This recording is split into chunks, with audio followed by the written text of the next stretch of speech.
Buenos días.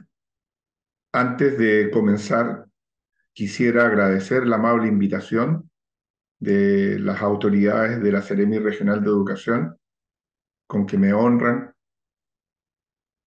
Además, debo confesarles que para mí es doblemente emotivo estar acá. Me une mucha historia a la Universidad de Concepción. En la década del 70, yo era un estudiante de filosofía.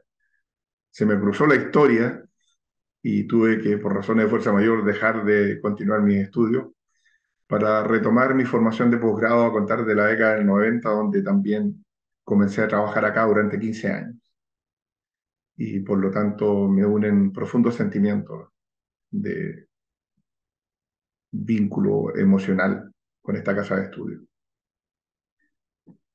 Eh, para comenzar, debo circunscribir la conferencia a el seminario titulado Disrupción tecnológica en educación parvularia, una mirada desde la pedagogía y desde la neurología, para lo cual mi contribución consiste en analizar la innovación y las tecnologías disruptivas y cuáles son los desafíos para la educación de hoy y del futuro. Quisiera dejar la precaución que, dada la complejidad y amplitud de las temáticas que voy a analizar, es probable que algunos tópicos los deje a título de inventario y me detenga en algunos que considere relevantes para profundizar. Y al final de la presentación, que espero que los organizadores puedan compartir con ustedes, hay referencias a artículos científicos, a manuales relacionados con estos temas que hemos diseñado, capítulos de libros y libros que ustedes podrían consultar. También me pueden escribir, ahí está mi dirección de correo electrónico, si es que requieren orientación o aportes al respecto. Por lo tanto, quedo disponible desde ya. He organizado la conferencia en 4 puntos: el contexto disruptivo que caracteriza la transición cultural actual, una diferenciación conceptual entre técnica o tecnologías, qué nivel de comprensión estamos teniendo al respecto, cómo esto presenta dificultades en educación y cuáles son, a mi modo de ver, los principales desafíos en educación de ahora y hacia el futuro. El contexto disruptivo que nos caracteriza está situado en profundos cambios en la sociedad y en la cultura asociados a la innovación científica y tecnológica. Esto ya está en desarrollo hace bastante tiempo. Lo que sucede es que con la inteligencia artificial ahora se ha hecho más evidente, aun cuando ya estaba funcionando, y se proyecta hacia el futuro cercano, en las próximas 2 décadas, una modificación drástica y profunda de la fisonomía del mundo. Las formas de vida del hombre están cambiando y nuevas formas de comportamiento individual, social, colectivo y de trabajo. Hay como una cuarta revolución industrial o tecnológica y científica en el mundo. Dentro de las principales tecnologías disruptivas, sin duda la inteligencia artificial es una tecnología transversal que afecta y promueve muchas otras e impacta en su desarrollo. Es decir, las máquinas son capaces de hacer cosas que los hombres también somos capaces de hacer, pero de manera más eficiente y mucho más rápida. La Big Data, el manejo masivo de datos, que es un manejo inteligente de la información, hace que nuestra forma de comportamiento digital sea mucho más eficaz. Cofiñón le llamaba eficacia en la acción, un cibernético de la década del 60 del siglo pasado. La biología sintética, la ingeniería de tejidos, los laboratorios de sistemas complejos, por ejemplo, aplicados en salud, van a cambiar la expectativa de vida y va a aumentar muchísimo. Y vamos a tener nuevas tensiones aquí respecto de quiénes tienen acceso a este tipo de tecnología para mejorar sus condiciones de vida.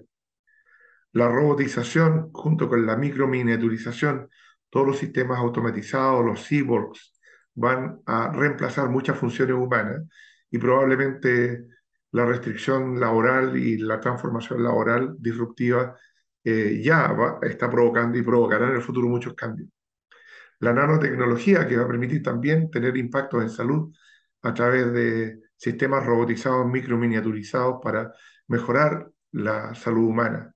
La realidad aumentada, que permite reproducir la realidad del mundo físico en ambientes digitales virtuales en tercera dimensión. Las redes neuronales artificiales, el procesamiento natural del lenguaje, la salud digital con la telemedicina, la telesalud, la informática médica, la odontología digital, y así una serie de otras tecnologías que no tengo el tiempo de poder detallar, el Internet de las cosas, el Internet de las personas, las ciudades inteligentes, los vehículos autónomos, el mercado digital, la impresión 3D y 4D que nos va a permitir resolver muchas situaciones prácticas en el hogar, la domótica, que es la tecnología en el hogar, la seguridad de las cosas, y así una serie de otras tecnologías que no tenemos tiempo de poder analizar, pero que son cibernética aplicada, es decir, la automatización de muchas acciones que el ser humano no puede realizar tan eficientemente, pero que si se vincula con la vinculación eficiente entre la inteligencia natural y la inteligencia artificial, se produce lo que Kurzweil llama la ley de rendimiento acelerado, que es el aumento exponencial del conocimiento de aquí hacia adelante. Cuestión que vamos a ver después más rápido. Desde una racionalidad positivista, pragmática, lo que ha hecho la humanidad en la modernidad es desarrollar conocimiento y ciencia y tecnología, pero en una realidad bidimensional. Es decir, lo que era propio de la modernidad era el tiempo y el espacio, que fueron las categorías del tiempo moderno. Galileo decía, si quiere hacer ciencia, mida. Einstein planteaba, el tiempo humano es lo que mide el reloj, de una manera simple. Tiempo y espacio fueron las categorías modernas. Hoy día estamos con una nueva dimensión que nos lleva a una humanidad tridimensional, en donde tiempo, espacio y virtualidad se conjugan y nos hacen dimensionarnos y movernos en otras categorías que no existían y que han cambiado rápidamente la fisonomía del mundo, como anticipaba. La revolución informática del siglo pasado se demoró 70 años en masificarse. Las tecnologías disruptivas en 2 décadas van a estar ya y van en proceso de masificación muy rápido. Entonces, mundo digital, ciberespacio, metaverso, todas estas categorías hacen que nosotros nos movamos desde otra forma inédita en toda la historia de la humanidad. Y eso tenemos que darnos cuenta qué significa como desafío desde el punto de vista individual, social y cultural. Aquí requerimos una disquisición conceptual. Una cosa es la técnica y otra cosa son las tecnologías. Entonces la pregunta que tenemos que hacernos es, ¿cuál es la comprensión que tenemos acerca de las tecnologías? Las tecnologías son antropológicas, vienen desde el Homo habilis hasta lo que podríamos denominar el Homo cyberneticus actual. Es decir, este hombre que hoy día ejerce acciones de control, de dirección y de toma de decisiones automatizadas sin requerir, necesitar entender los procesos de control que hay detrás. Lo importante es para qué se usa. Así como los Homo habilis desarrollaba soluciones primitivas para adaptarse al medio, hemos pasado por distintas instancias en la historia. Una asociada a la soberanía, donde los hombres construyeron máquinas más eficaces, como en la Edad Media, por ejemplo, que eran mecánicas. Una sociedad disciplinaria, según Deleuze, en donde las máquinas comenzaron a funcionar con energía. La energía del vapor, la energía eléctrica, los hidrocarburos, los derivados y ahora las energías alternativas.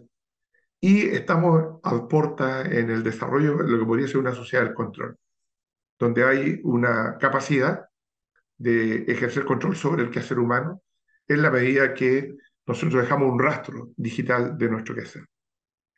Pero para los griegos, la técnica era un arte, una virtud, un saber hacer. La técnica eran, o tecné, como ellos le llamaban, los saberes eficaces.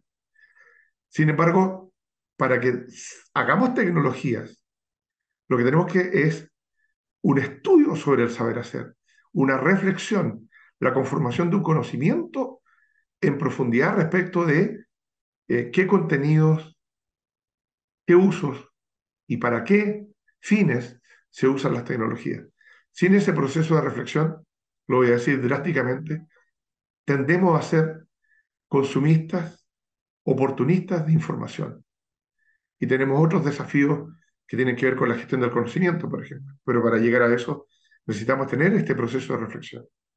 Entonces las tecnologías son antropológicas, influyen en nuestra identidad son espacios, dice Stigler, artificiales que el hombre ha creado que hay que ser y deben ser habitados por el hombre. Y lo que hacen es aumentar eficacia en nuestro quehacer. ¿En qué situación nos encontramos? Estamos consumiendo información, pero además de manera ineficiente. El 70% de la información disponible está subutilizada, la desconocemos. En educación, por ejemplo, existen muchos recursos didácticos digitales, muchos ambientes de aprendizaje, plataformas que podemos intencionar para que sean bien utilizadas. El problema de la tecnología en el aula no es que los alumnos lleven o no celulares, el problema es cómo los usamos para aprender y combinar la didáctica y mejorar la oferta, enriquecer la oferta didáctica. Entonces, ¿qué pasa con educación? ¿Qué dificultades tenemos? Primero, que este cambio estructural requiere nuevos paradigmas. Tenemos que prefigurar nuevas tendencias en educación. Y pareciera que esto no está en el debate, todo lo contrario. Después de la pandemia, que por emergencia tuvimos que usar las tecnologías intensamente, y nos dimos cuenta que no estábamos preparados, nadie, ni los familiares, ni los profesores, ni los estudiantes, ni las instituciones, para un uso intensivo, no hemos llegado a la conclusión que en realidad deberíamos ser capaces de crear una nueva pedagogía que combine las tecnologías con el aula tradicional. Entonces, hay un tema que tiene que ver con que la humanidad está enfrentada a una gran indefinición que no estamos resolviendo. Hay muchas teorías, metarrelatos, como la cultura global, la sociedad posmoderna, sociedad del conocimiento, cultura cibernética, sociedad líquida, el anarquismo epistemológico, la teoría del caos, la teoría de la toma de decisiones, el fin de la historia, la epistemología de la complejidad. Hay muchas búsquedas para tratar de explicar esto. Pero tenemos un problema. No hemos sido capaces de visualizar una visión del futuro que nos permita resolver los problemas de hoy. Y por lo tanto estamos atrapados, no tenemos visiones postcapitalistas ni postliberales, no tenemos visiones de la disrupción tecnológica y sus desafíos para el futuro. Y lejos de eso, aparentemente involucionamos tratando de recuperar lo que nos da el marco de seguridad, que es la concepción tradicional de la educación. Entonces, las preguntas derivadas son, ¿estamos suficientemente preparados para asumir estos cambios tan abruptos y desafiantes? ¿Hemos desarrollado una ética y una moral para el desempeño virtual? ¿Existe inequidad por las brechas digitales y sociales en equipamiento y conectividad que no garantizan que todo el mundo tenga un acceso igualitario a estas tecnologías para educarse? ¿Están instaladas las habilidades digitales necesarias para lograr estos desempeños eficaces con el uso de estas tecnologías? Y hay una serie de otras interrogantes que yo podría plantearles, pero por razón del tiempo las dejaré para que ustedes se las autoformulen. El tema de fondo es que aún no nos hemos repensado suficientemente y por lo tanto no hemos logrado al menos ponernos en función de colocar en la mesa de trabajo pedagógica, curricular, educacional, de las distintas instancias que tienen que ver con las definiciones de la educación de hoy y del futuro, para tener una visión disruptiva de la educación. Necesitamos nuevos paradigmas educativos y nuevos roles. Y la pregunta de fondo, ante esta realidad que se complejiza, que es intercultural, que es globalizada, que vincula la singularidad del grupo humano al que pertenecemos con la cultura a escala humana, que tiene otras complejidades, ¿es posible continuar enseñando y aprendiendo solamente desde lo que hemos estado acostumbrados? Desde una visión racionalista, académica y principalmente con un currículum situado, remitido al aula tradicional de tiempo y espacio. Creo que es un interrogante muy importante que hay que tratar de resolver, al menos para colocarla en la mesa de trabajo. De aquí derivan los desafíos para la educación. El primer desafío, para mi modo de ver, es global. Tiene que ver que estamos viviendo una profunda transición cultural y por lo tanto tenemos que resolver nuestra identidad. Y nuestra identidad es tridimensional. Somos sujetos remitidos a la singularidad del grupo humano al que pertenecemos, que nos da identidad, pero a su vez tenemos que resolver cómo nos vinculamos con la cultura a escala humana. Y por lo tanto, Si estamos en la virtualidad, estamos tridimensionales. Si nos negamos a esto, quiere decir que nos estamos perdiendo la oportunidad de ampliar nuestro espectro de posibilidades para el aprendizaje. Sin embargo, estos fenómenos de dinámicas culturales como la transculturación, que es la transferencia de elementos culturales de un grupo humano a otro, la aculturación, que puede ser la tendencia a perder la identidad cultural, y la endoculturación, que son los procesos de reafirmación de la propia identidad, son procesos que siempre han existido en el hombre, desde que primitivamente las distintas tribus se vinculaban, pero eran muy lentos y hoy día son muy rápidos. La pregunta es, ¿esto está presente en la pedagogía? ¿Es un tema relevante en el currículo? Yo creo que aún no. El desafío ético y moral. Generalmente se tiende a hablar de la ética y la moral como que fuesen lo mismo. Creo que es bueno detenerse a analizar con detención esto, porque las tecnologías en sí mismas, desde el punto de vista ético y moral, son neutras. Las tecnologías no hacen nada por sí mismas. Las tecnologías adquieren sentido ético y moral de la forma en que las usamos, los contenidos que les damos y los fines para los cuales las usamos. Siempre a mis alumnos, cuando me preguntan, explique esto con un ejemplo, pongo el ejemplo muy sencillo de un cuchillo. Un cuchillo es una técnica rudimentaria. Yo la puedo usar para un acto virtuoso y compartir una manzana o para matar. La vida es un valor. Los valores son permanentes. Están por sí mismos. Max Scheler, cuando habla de la teoría de los valores, dice, el valor estético, el valor de la vida, el valor de la naturaleza está ahí. El ser humano es el que tiene que descubrirlo y ejercerlo.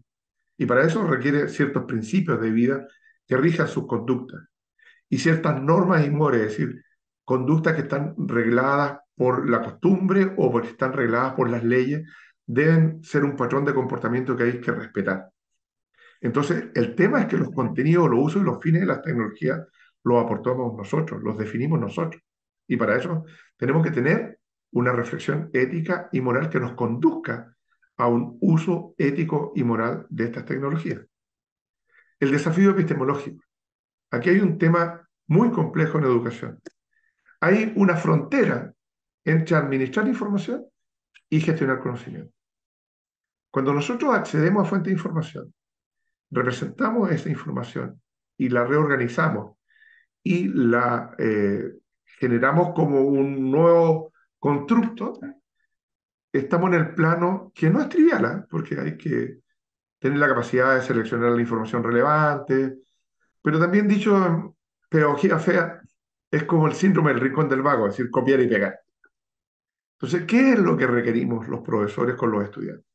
Primero que los estudiantes asuman un rol activo, protagónico, autónomo, autorregulado en su aprendizaje, sean capaces de generar constructos teóricos o prácticos propios, los representen y los hagan transferibles. Y esa representación tiene que ser mediada por un lenguaje.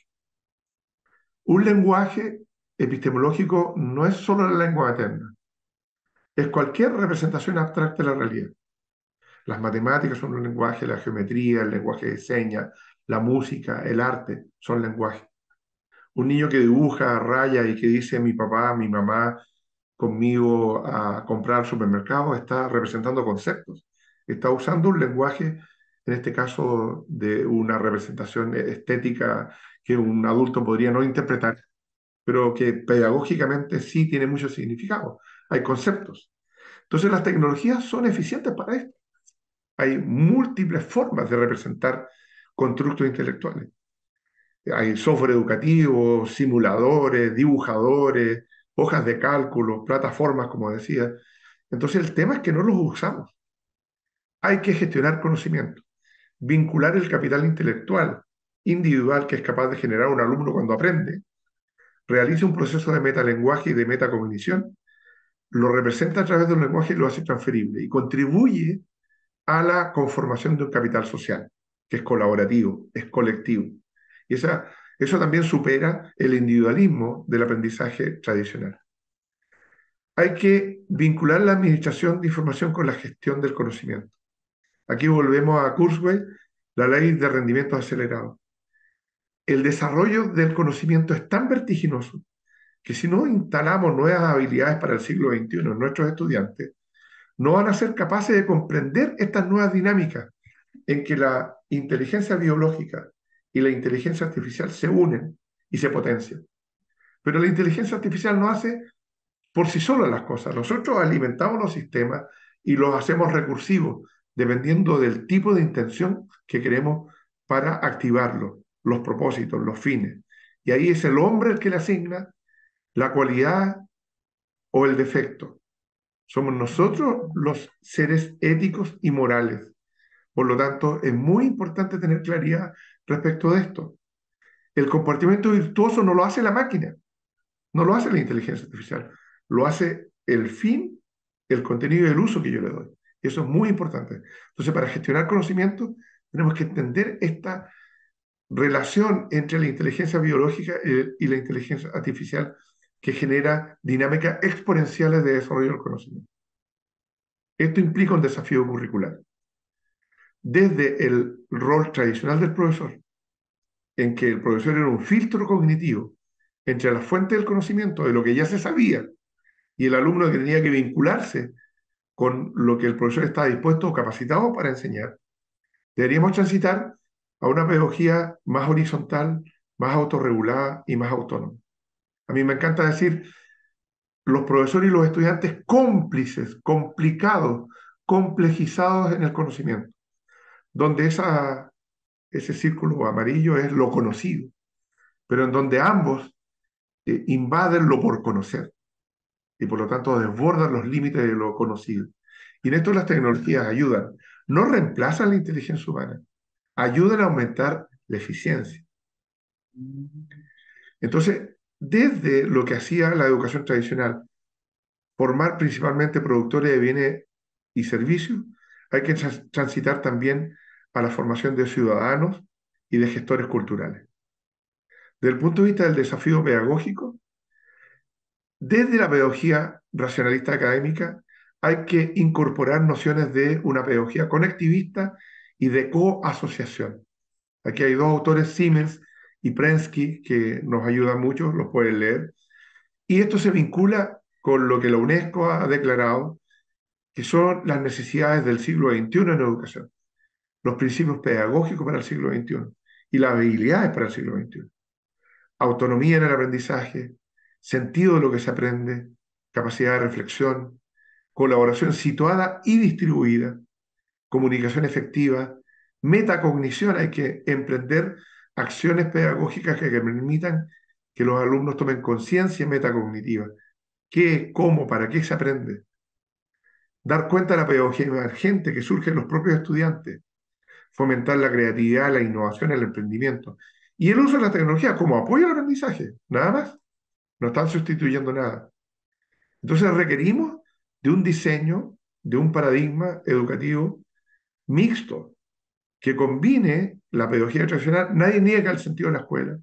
Nadie está diciendo que no hay que socializar, que hay que estar en la naturaleza también, que hay que ir a los museos, que los alumnos tienen que vincularse y jugar, por supuesto. Pero también tenemos que ser capaces de incorporar nuevas formas, nuevas estrategias.